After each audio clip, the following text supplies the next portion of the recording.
বাংলা সাহিত্যের অনবদ্য কিছু ক্লাসিক্স নিয়ে আমাদের এই নিবেদন নবরত্নের গল্পকথা সিজন 2 চলছে অলৌকিক শনিবার। তাছাড়াও এবছর বছর সত্যজিৎ রায়ের শতবার্ষিকী উপলক্ষে আজ আপনাদের জন্য অনাথ বাবুর ভয়।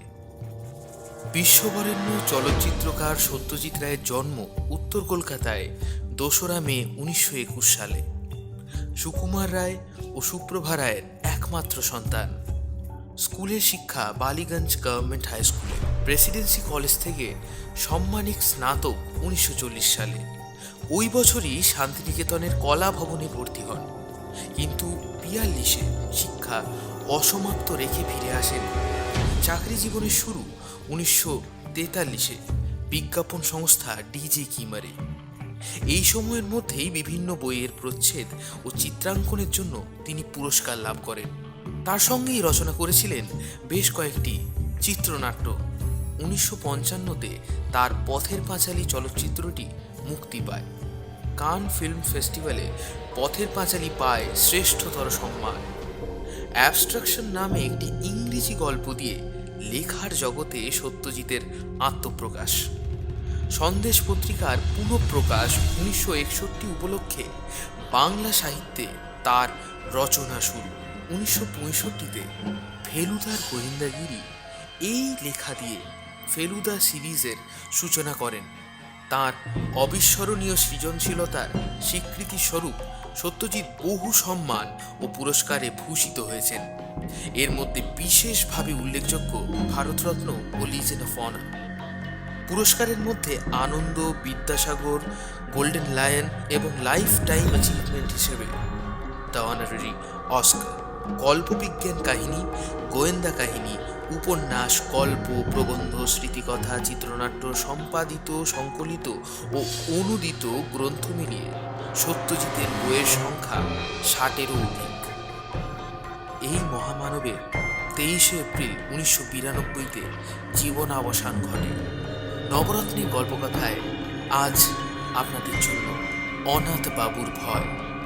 রচনা সত্যজিৎ রায়, গল্প পাঠে এবং বিবিধ চরিত্রের ভূমিকায় রনিত। শুরু হচ্ছে অনাথ বাবুর ভয়।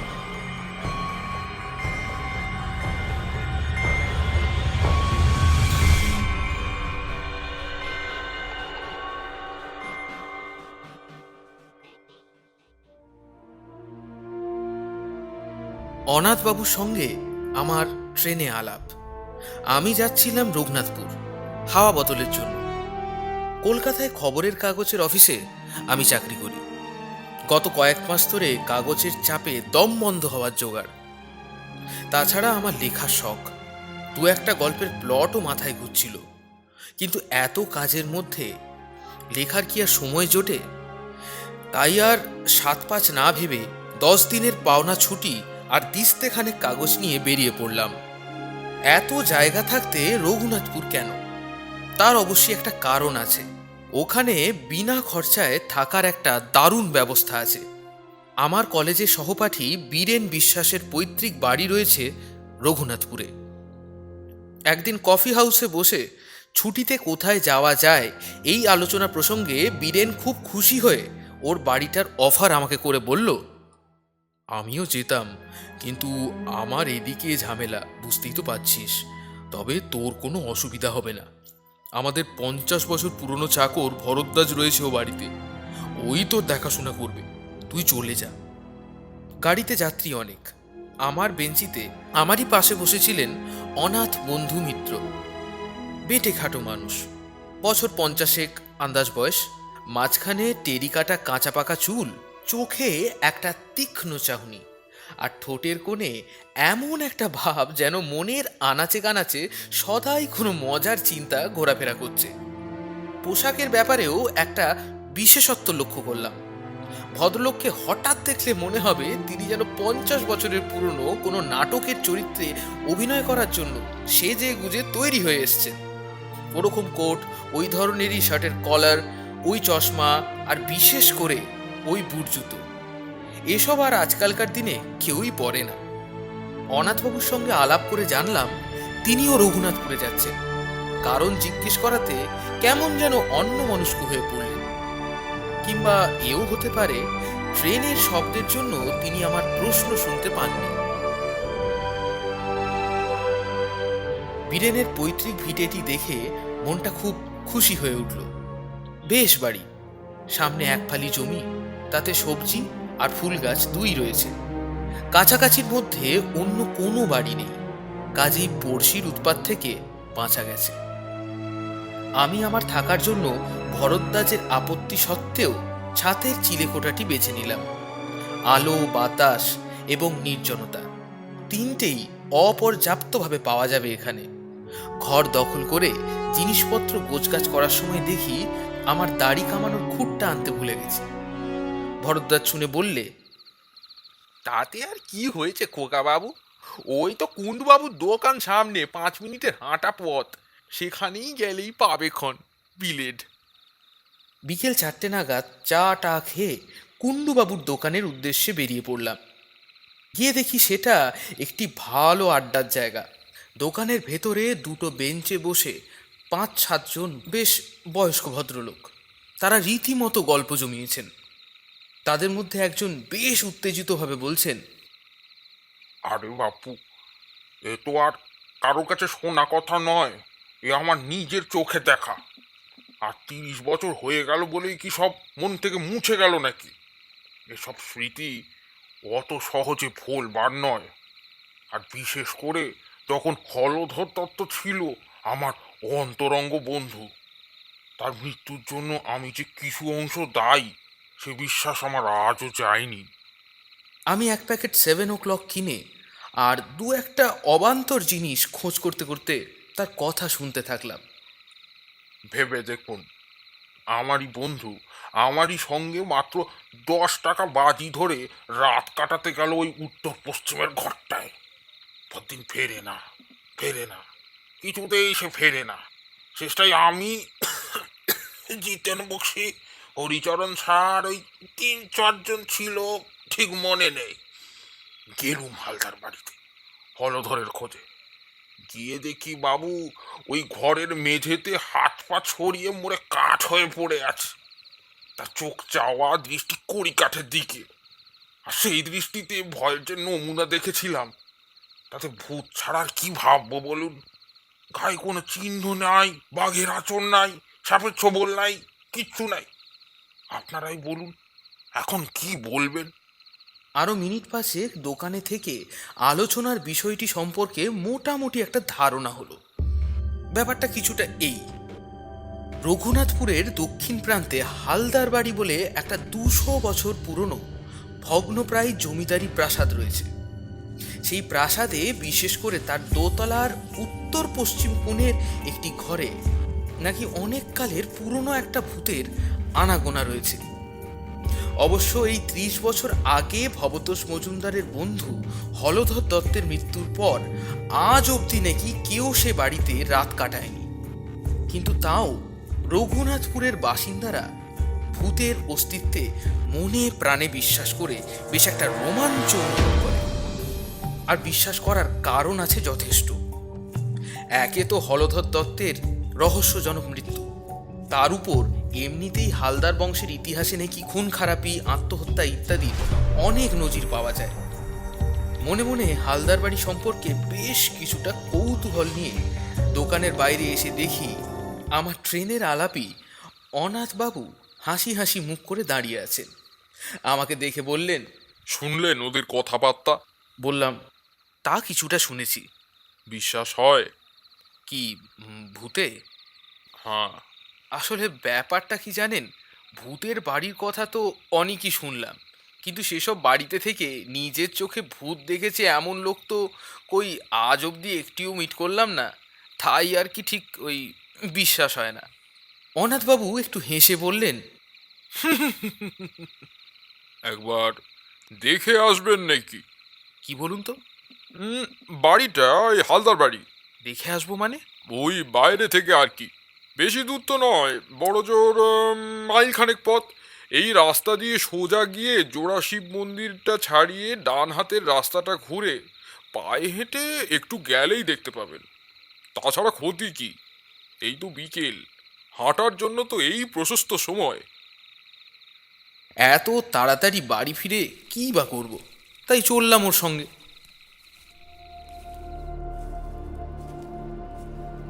হালদারদের বাড়িটা দূর থেকে দেখা যায় না, কারণ বাড়ির চারপাশে বড় বড় গাছের জঙ্গল।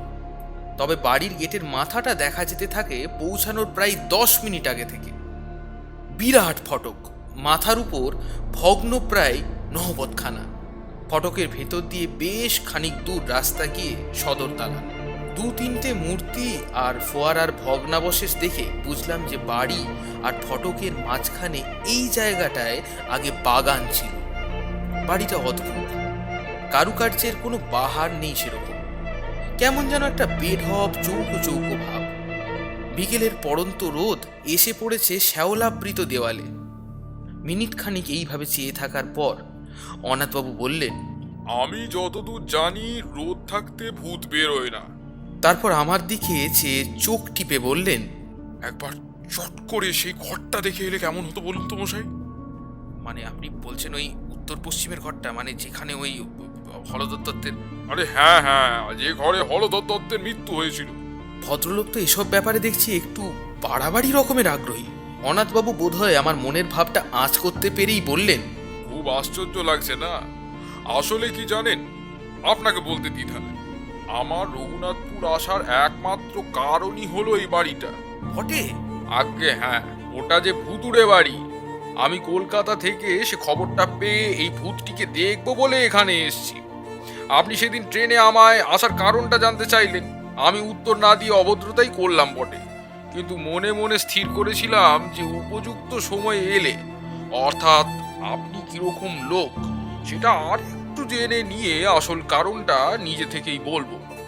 কিন্তু তাই বলে ভূতের পেছনে ধাওয়া করা, একেবারে কলকাতা ছেড়ে?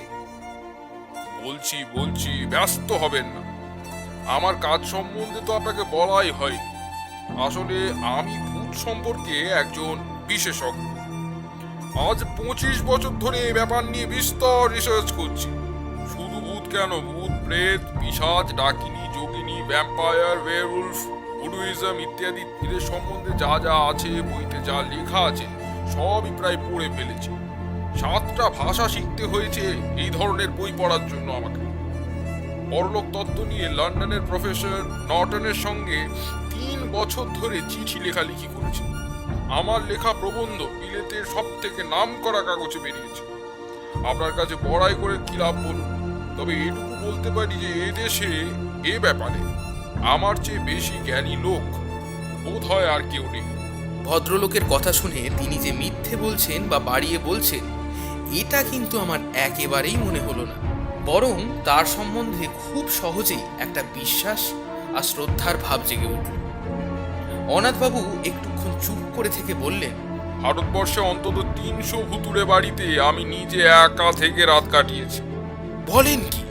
হ্যাঁ, আর সেসব কিরকম জায়গা জানেন? এই ধরুন জব্বলপুর, কার্শিয়াং, চেরাপুঞ্জি, কাঁথি, কাটোয়া, যোধপুর, আজিমগঞ্জ, হাজারিবাগ, সিউড়ি, বারাসাত, আর কত কি চাই। 56টা ডাকবাংলো আর কম করে 30টা নীলকুঠিতে আমি রাত্রি যাপন করেছি। এছাড়া কলকাতা এবং কাছাকাছির মধ্যে অন্তত 25খানা তো হবে। কিন্তু অনাথবাবু হঠাৎ করে থেমে গেলেন। তারপর ধীরে ধীরে মাথা নেড়ে বললেন, ভূত আমায় ফাঁকি দিয়েছে। হয়তো ভূতকে যারা চায় না, ভূতেরা তাদের কাছেই আসে। আমি বারবার হতাশ হয়েছি। মাদ্রাজে একবার 150 বছরের পুরনো একটা সাহেবদের পরিত্যক্ত ক্লাব বাড়িতে ভূত একবার কাছাকাছি এসেছিল বটে। কিরকম জানেন? অন্ধকার ঘর, এক ফোঁটা বাতাস নেই। যতবারই মোমবাতি ধরাবো ভাবছি, দেশলাই জ্বালছি, ততবারই কে যেন ফু দিয়ে নিভিয়ে দিচ্ছে। শেষটায় 13টা কাঠি নষ্ট করার পর বাতি চলল, এবং আলোর সঙ্গে সঙ্গেই ভূত বাবাজি সেই যে গেলেন আর এলেন না। একবার কলকাতায় ঝামাপুরে এক হানাবাড়িতে একটা ইন্টারেস্টিং অভিজ্ঞতা হয়েছিল। আমার মাথায় যে এত চুল দেখছেন, অথচ ওই বাড়িতে একটা অন্ধকার ঘরে ভূতের অপেক্ষায় বসে থাকতে থাকতে মাঝরাত্রি নাগাদ হঠাৎ ব্রহ্মতালুর কাছে একটা মশার কামড় খেলাম। কি ব্যাপার? অন্ধকারে ভয়ে ভয়ে মাথায় হাত দিয়ে দেখি, এ কি, আমার একটাও চুল নেই। একেবারে মসৃণ মাথা জোড়া টাক। এ কি আমারই মাথা, না অন্য কারোর মাথায় হাত দিয়েছি?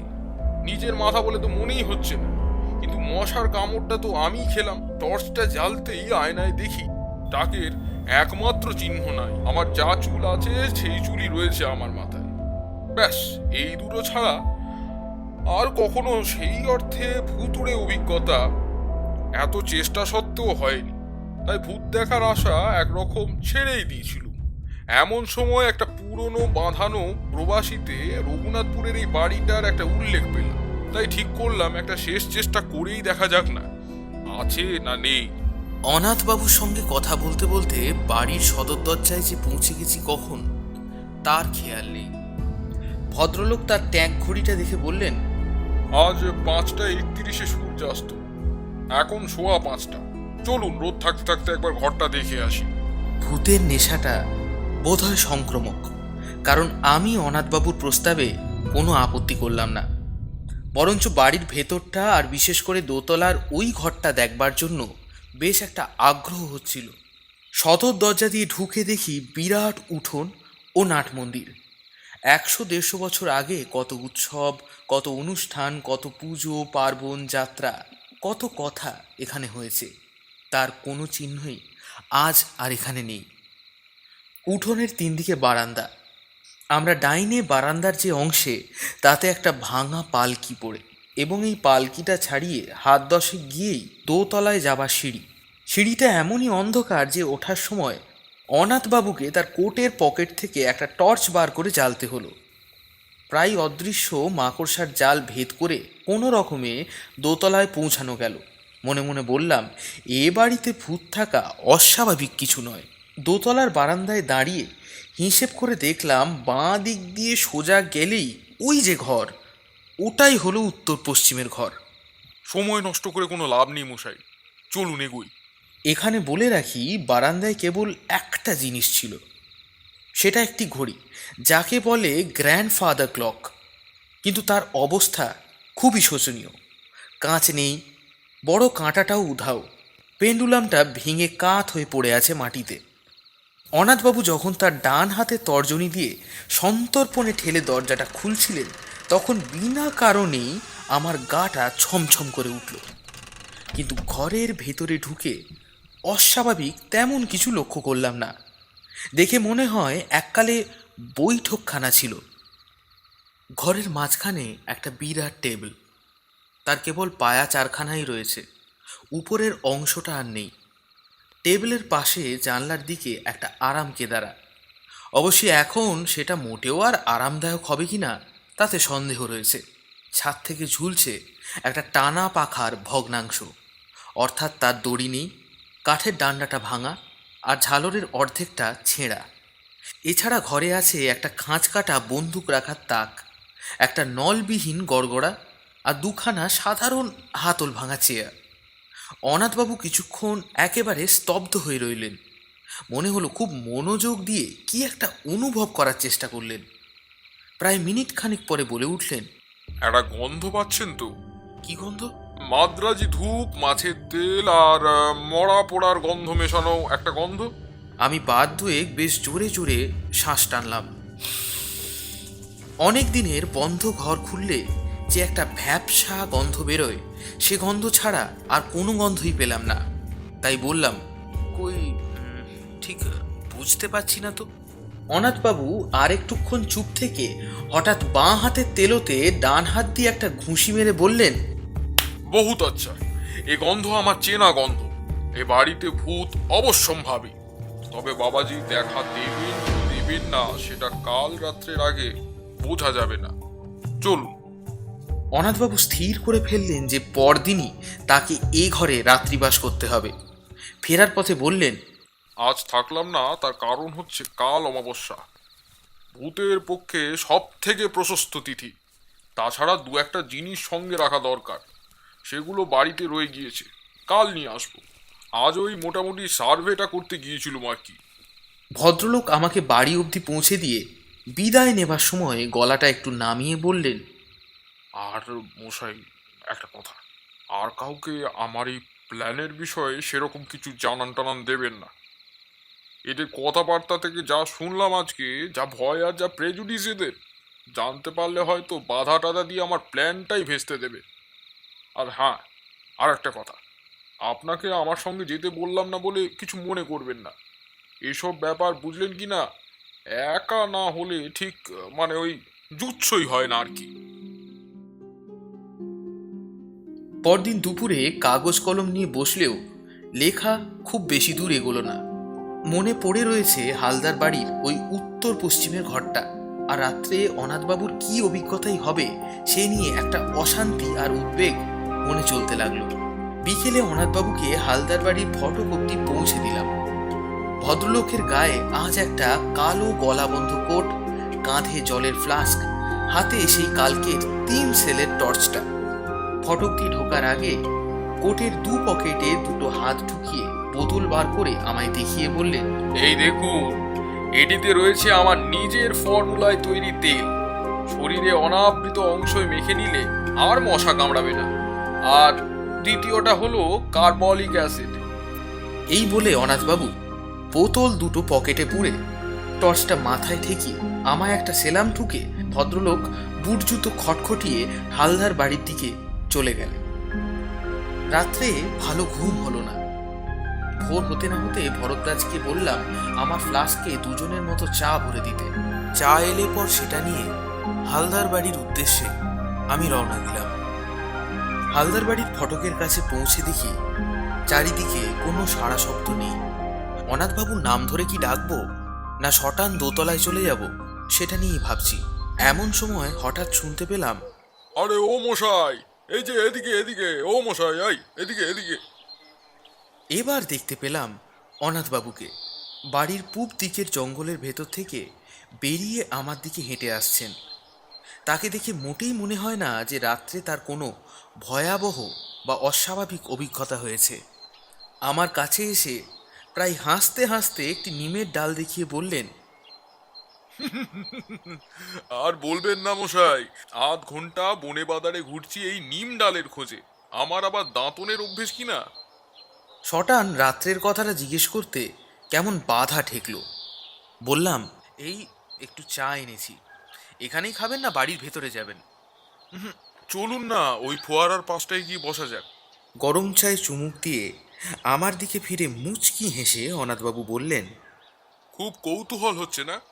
আমি আমতা আমতা করে বললাম, আগে মানে ওই একটু আর কি। বেশ, তবে বলছি শুনুন। গোড়াতেই বলে রাখি, এক্সপিডিশন হাইলি সাকসেসফুল। আমার আশা একেবারে 100% সার্থক মশাই। অনাথবাবু এক মগ চা শেষ করে দ্বিতীয় মগ ঢেলে তার কথা শুরু করলেন। আপনি আমায় পৌঁছে দিয়ে গেলেন তখন 5টা। আমি বাড়ির ভেতরে ঢোকার আগে এই আশপাশটা একটু সার্ভে করে নিলাম। অনেক সময় ভূতের চেয়ে জ্যান্ত মানুষ বা জানোয়ারের থেকে উপদ্রবের আশঙ্কা বেশি থাকে। যাই হোক, দেখলুম কাছাকাছির মধ্যে সন্দেহজনক তেমন কিছু নেই। বাড়িতে ঢুকে একতলার ঘরগুলোর মধ্যে যেগুলো খোলা আছে সেগুলো একবার দেখে নিল। জিনিসপত্র তো আর একদিন ধরে বিশেষ কিছু পড়ে থাকার কথা নয়। একটা ঘরে কিছু আবর্জনা, আরেকটাতে কড়ি কাঠে গুটি কয়েক ঝুলন্ত বাদুড়। তাছাড়া চোখে কিছুই সেরকম পড়লো না। বাদুড়গুলো আমায় দেখে নড়লো পর্যন্ত না। আমিও আর তাদের সেরকম ডিস্টার্ব করলাম না। 6:30 নাগাদ দোতলায় ওই আসল ঘরটিতে ঢুকে রাত কাটানোর আয়োজন শুরু করলাম। একটা ঝাড়ু এনেছিল, তাই দিয়ে প্রথমে আরাম কেদারাটাকে ঝেড়ে পুছে সাফ করলো। কতদিনের যে ধুলো জমেছিল তা কেই বা জানে। ঘরের মধ্যে একটা গুমোট ভাব, তাই জানলাটা দিলুম খুলে। ভূত বাবাজি যদি সশরীরে আসতে চান তাই জন্য বারান্দার দরজাটাকে খোলা রেখেছিলাম। তারপর টর্চ আর ফ্লাস্কটা মাটিতে রেখে বেদ ছেঁড়া আরাম কেদারাতেই শুয়ে পড়লাম। অস্বস্তি হচ্ছিল বেশ, কিন্তু এর চেয়েও আরো অনেক বেয়ারা অবস্থায় বহু রাত কাটিয়েছি, তাই কিছু মাইন্ড করলাম না। আশ্বিন মাস, 5:30টায় সূর্য ডুবে গিয়েছে। দেখতে দেখতে অন্ধকারটা বেশ জমাট হয়ে উঠল, আর সেই সঙ্গে সেই গন্ধটাও ক্রমশ স্পষ্ট হয়ে উঠল। আমি এমনিতে খুব ঠান্ডা মেজাজের মানুষ, সহজে বড় একটা এক্সাইটেড হই না আর কি। কিন্তু কাল যেন ভেতর থেকে বেশ একটা উত্তেজনা অনুভব করছিলাম। সময়টা ঠিক বলতে পারবো না, তবে আন্দাজ মনে হয় 9টা কি 9:30 নাগাদ জানলা দিয়ে একটা জোনাকি ঘরে ঢুকে এলো। সেটা মিনিট খানেক ঘোরাঘুরি করে আবার জানলা দিয়েই বেরিয়ে গেল। তারপর কখন যে শেয়াল ঝিঁচির ডাক থেমে গেছে আর কখন যে আমি নিজেই ঘুমিয়ে পড়েছি আমি নিজেই জানি না। তবে ঘুমটা ভাঙলো একটা শব্দে, ঘড়ির শব্দ। ঢং ঢং করে 12টা বাজলো। মিঠে অথচ বেশ জোর আওয়াজ, চাঁদ ঘড়ির আওয়াজ। আর সেটা আসছে বাইরের ওই বারান্দা থেকে। কয়েক মুহূর্তের মধ্যেই ঘুমটা ছুটে গিয়ে সম্পূর্ণ সজাগ হয়ে আরো দুটো জিনিস লক্ষ্য করলাম। এক, আমি আরামকে দাঁড়ায় সত্যি খুব আরামে শুয়ে আছি। ছেঁড়া জিনিসটা তো নেই, বরং উল্টে আমার পিঠের তলায় কে যেন একটা বালিশ গুঁজে দিয়ে গেছে। আর দুই, আমার মাথার উপরে একটা চমৎকার ঝালর সমেত আস্ত নতুন টানা পাখা। তা থেকে একটা নতুন দড়ি দেওয়ালের ফুটো দিয়ে বারান্দায় চলে গিয়েছে এবং কে জানি সেই দড়িতে টান দিয়ে পাখাটিকে তুলিয়ে আমাকে চমৎকার ভাবে বাতাস করে চলেছে। আমি অবাক হয়ে এসব দেখছি আর উপভোগ করছি। এমন সময় খেয়াল হলো ঘরটায় চাঁদের আলো এসে সেটাকে একেবারে আলোকিত করে ফেলেছে। তারপর নাকে এলো একটা চমৎকার গন্ধ। পাশ ফিরে দেখি কে জানি একটা আলবোলা রেখে গিয়েছে। অনাথবাবু একটু থামলেন, তারপর আমার দিকে ফিরে হেসে বললেন, বেশ মনোরম পরিবেশ বলে মনে হচ্ছে তো। আমি বললাম, শুনে তো ভালোই লাগছে। আপনার রাতটা তাহলে মোটামুটি ভূতের দৌলতেই বেশ আরামে কেটেছে। আমার এই প্রশ্ন শুনে অনাথবাবু হঠাৎ একটু গম্ভীর হয়ে উঠলেন। খানিকক্ষণ অপেক্ষা করে আমি আর ধৈর্য রাখতে না পেরে বললাম, তাহলে কি সত্যি আপনার কোনো ভয়ের কারণ ঘটেনি?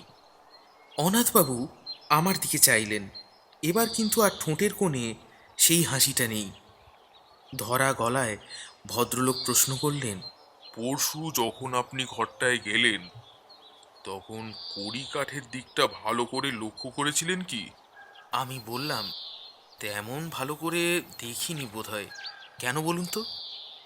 অনাথবাবু বললেন, ওখানে একটা বিশেষ ব্যাপার রয়েছে, সেটা না দেখালে বাকি ঘটনাটা ঠিক আপনাকে বোঝানো যাবে না। অন্ধকার সিঁড়ি দিয়ে উঠতে উঠতে অনাথবাবু কেবল একটিই কথা বললেন, আমার আর ভূতের পেছনে ধাওয়া করতে হবে না সতীশবাবু, কোনো দিনও না। সে শখ আমার মিটেই গিয়েছে। বারান্দা দিয়ে যাওয়ার পথে ঘড়িটার দিকে চেয়ে দেখলাম ওটা সেই একই রকমভাবে ভাঙা অবস্থায় পড়ে আছে। ঘরের দরজার সামনে পৌঁছে অনাথবাবু বললেন, চলুন। দরজাটা ভেজানো ছিল। আমি হাত দিয়ে ঠেলে ঘরের মধ্যে ঢুকলাম।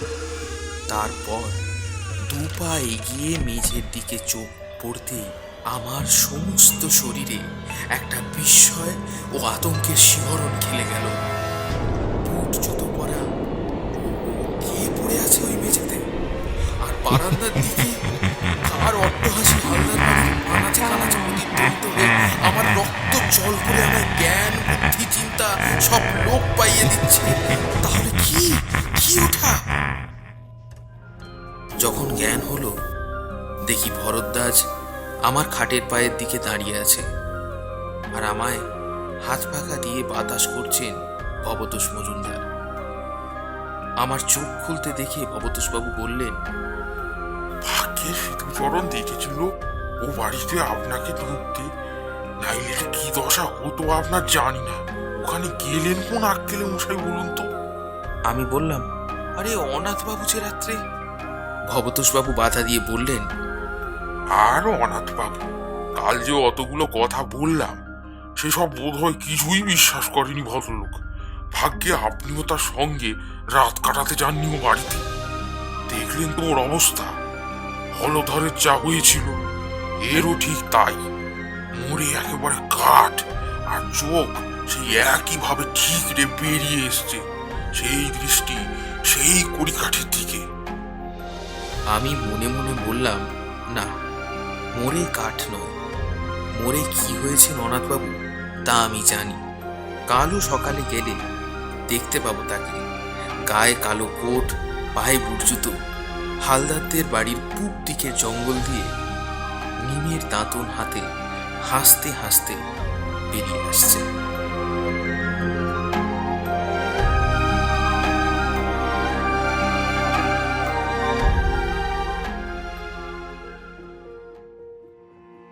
শেষ হলো অলৌকিক শনিবারে আমাদের বিশেষ নিবেদন অনাথ বাবুর ভয়। রচনা সত্যজিৎ রায়। গল্প পাঠে এবং বিবিধ চরিত্রের ভূমিকায় রনিত। সমগ্র সম্পাদনা, রেকর্ডিং স্টুডিও নবরত্ন প্রোডাকশনস। পর্ব পরিচালনা রনিত। সমগ্র পরিকল্পনা ও পরিচালনা টিম নবরত্ন প্রোডাকশনস। আমাদের আজকের এই গল্পটি আপনাদের যদি ভালো লেগে থাকে তাহলে অতি অবশ্যই এই গল্পটিকে আপনারা লাইক, শেয়ার এবং চ্যানেলটিকে সাবস্ক্রাইব করবেন। পরবর্তী শনিবারে আমরা আবার ফিরছি আরেকটি রোমহর্ষক অলৌকিক গল্প নিয়ে। নমস্কার।